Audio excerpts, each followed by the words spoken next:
I've traded a 10-cent Night Goblin, the cheapest miniature in my collection, for not one, but two freaking Warlord Titans. It all started out about a year ago when I set out on an adventurous journey with nothing but a Night Goblin and an honorable cause in my freaking hands. And the end goal was simple. I wanted to trade my way from one Night Goblin to the most expensive Warhammer miniature sold today, the Warlord Titan. One that I then could paint up and make a charity auction and then donate all of that money to people who need it more than me.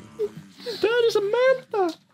First I traded a model for a model, and then we started getting to bigger models, and then entire armies, to smaller titans, to Henry Cavill's dream army, to finally get one Warlord Titan, and then get another Warlord Titan. I suddenly found myself in a position where I had to rethink my idea, because two Warlord Titans is quite different from one Warlord Titan. Both Lucas and I thought it would be quite boring to just paint up two Warlord Titans and then do nothing more with it, because I guess anyone can paint a Warlord Titan. So we put our two big brains together and came up with this brilliant idea. What if we make the most insane diorama we've done to this date? And hopefully that says a lot, because I feel like the Manta diorama was quite insane, and I think we can do it even better this time and make these two Warlord Titans battle against each other. Like if I hadn't used up all my big diorama energy already. And then instead of making like an auction where people could bid on a Titan, instead we'll do it like a raffle with Nova Open Charity Foundation. So anyone has a chance to get that insane build that we're gonna do. But Squidmar, what is your masterful plan? So, what is our plan? Two Warlord Titans. Yes, big brain. I guess you've all seen Pacific Rim, and what is cooler than two epic robots fighting against each other? Two really big robots fighting against each other. So the idea to make this even cooler than just putting them on land on a diorama is to make a big sea, bigger than anything we've ever done before. Yeah. I feel like it's gonna be like almost a gaming table size, and it's gonna be very deep water. Very many deep. Stormy seas, epic stuff. Maybe with a kraken coming up with tentacles. So that's gonna be a huge thing to figure out. Yeah. And it's probably gonna be its own video just to figure out the freaking waves. But I'm so hyped about this. Do you want to do a sketch and then we can kind of explain to people what the whole idea is and how it's gonna look? Yeah. Yeah, let's do it.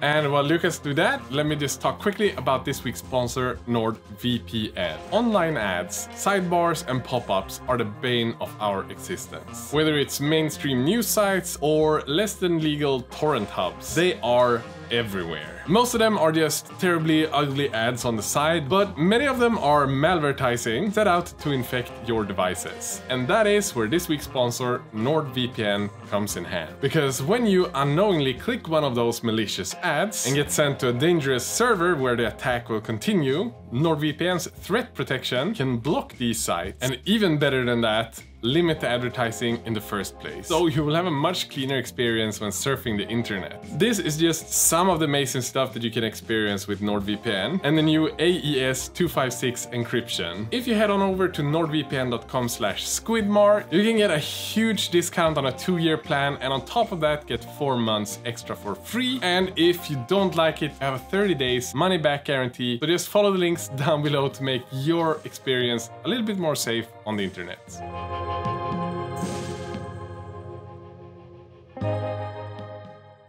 So with the sketch done, let's explain what's happening in here. For this whole scene to make sense, we've kind of tried to figure out which chapters would work well. Because 40k, lore.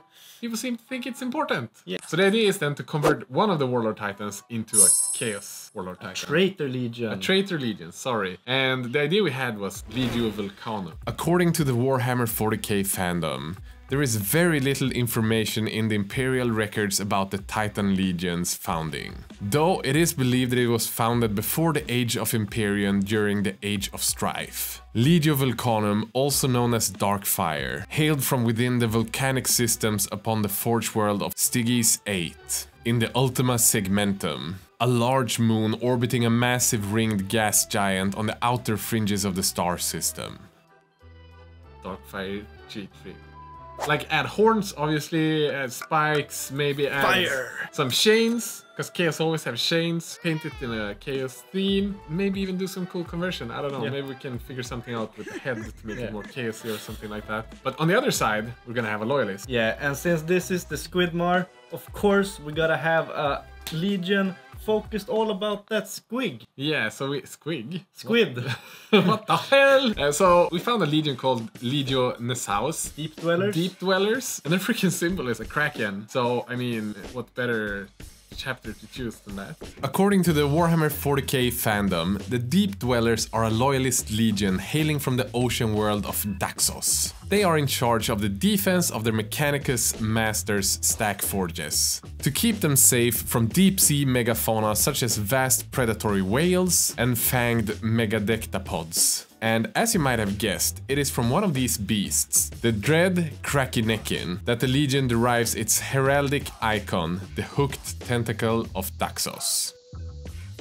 So what's depicted in the scene is with the traitor kind of falling back, about to kind of fall into the ocean, and the loyalist standing above him with one of his feet raised, pushing him down with like all the last power he has. And I feel like this idea is epic, and I feel like there is so much more to explore. You said some things like maybe have squid arms coming up from the water. Maybe we can figure out something cool with the Legio Vulcanum. Maybe have like in Pacific Rim they also have these like fire pits in the water where could be the cool with monsters cracks and stuff. Yeah, so maybe we can do some like fiery cracks with lights underneath. I don't know. LEDs. Yeah, like I'm so freaking hyped for this. It's gonna take us a lot of time. It's probably gonna be like the a long series spread out over a lot of videos, because just building the two titans will probably take us something like 80 hours to build the two of them.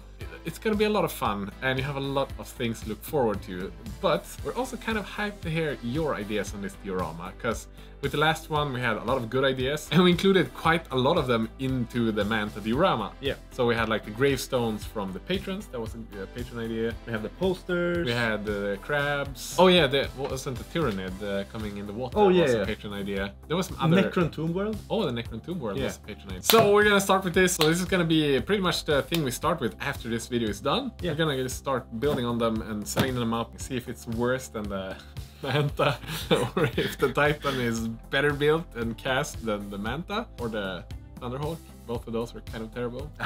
Sweet memories. Guys, smash like. Also, we like when you subscribe, because we are so close to freaking 500,000 when this video is recorded, at least. And I know that 60% of you are not subscribed, and that breaks my heart. Just smash the subscribe button, and we're gonna pass Games Workshop soon in subscribers. And also a massive thanks to all these amazing patrons. Do we have patrons? Yes, and they sometimes come with really cool ideas what we can make with dioramas. Yeah. Don't forget that. Freaking hell yeah, let's hype. Sponsor money. Yes, give us money. Thank you, NordVPN. Phone security. Online browser incognito.